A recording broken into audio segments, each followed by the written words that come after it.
Assalamualaikum warahmatullahi wabarakatuh. Alhamdulillah wassalatu wassalamu ala Rasulillah wa ala alihi wa ashabihi wa mawalah. Saudaraku seiman yang dirahmati Allah Subhanahu wa taala, semoga kita semuanya senantiasa dalam lindungan Allah Subhanahu wa taala, dijauhkan dari wabah dan fitnah yang sekarang sedang melanda negeri kita ini. Saudaraku kaum muslimin yang dirahmati Allah Subhanahu wa taala, bukti keimanan seseorang hamba tidak cukup hanya diucapkan oleh kata-kata saja.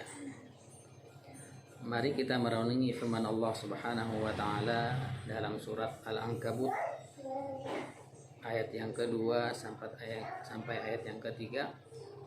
A'udzu billahi minasyaitonir rajim. Ahasiban nasu an yutraku ay yaqulu amanna wa hum la yuftanun wa laqad fatanna alladhina min qablihim falaya'lamanna Allahu alladhina sadaqu wa laya'lamanna al-kadhibin. Al-ayah. Apakah manusia mengira akan dibiarkan oleh Allah Subhanahu wa taala, sedangkan mereka hanya mengatakan kami beriman, akan tetapi tidak diuji. Dalam lanjutan ayatnya Allah menegaskan bahwasannya Allah telah memberikan ujian kepada kaum sebelum kita semuanya,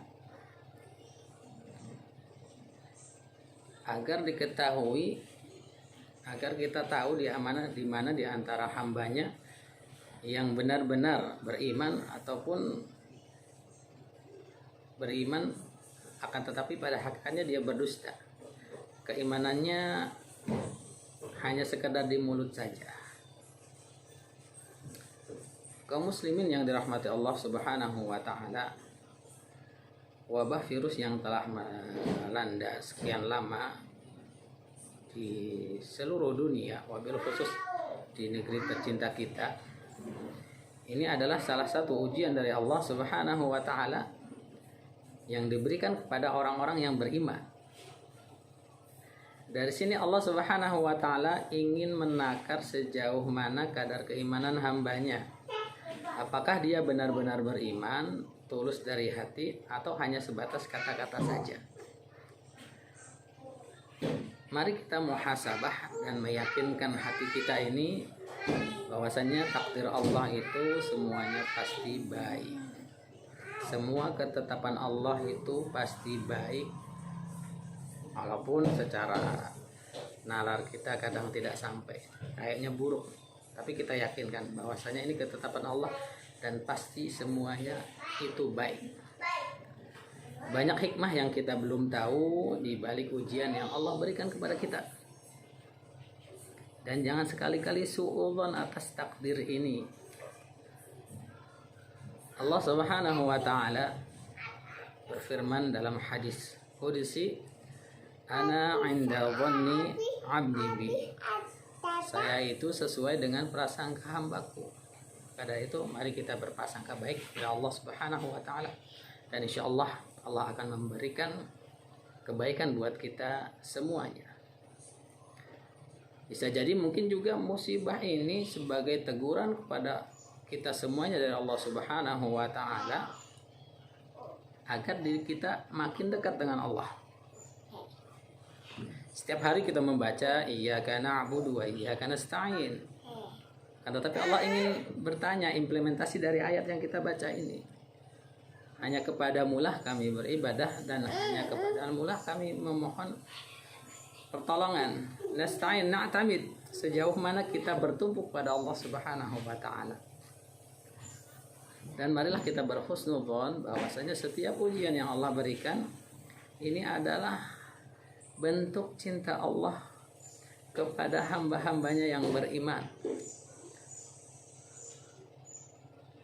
Rasulullah sallallahu alaihi wasallam bersabda dalam potongan hadisnya, "Idza ahabballahu qauman ibtalahum Apabila Allah Subhanahu wa taala mencintai suatu kaum, Allah akan memberikan ujian pada kaum tersebut.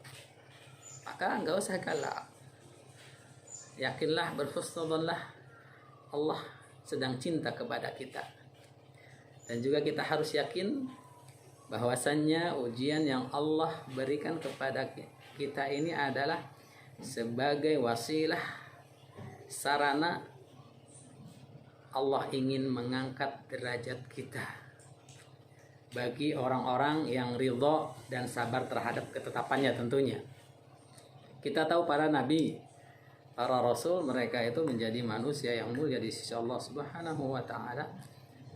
Jangan dikira ujiannya sangat berat. Maka ketika Allah memberikan ujian, sudah sabar, ridho, insya Allah derajat kita Allah tinggikan di sisinya. Orang yang beriman, dia akan punya prinsip di dunia ini memang tempatnya ujian, bukan bersenang-senang. Maka ketika ada ujian, ya enjoy saja, biasa saja. Dia akan mengembalikannya bahwasanya innalillahi wa inna ilaihi rajiun. Kita ini milik Allah Subhanahu wa taala dan kita semuanya akan kembali kepada Allah Subhanahu wa taala. Maka tetap optimis, berdoa dan berikhtiar, karena dalam doa dan ikhtiar ini ada pahala. Assalamualaikum warahmatullahi wabarakatuh.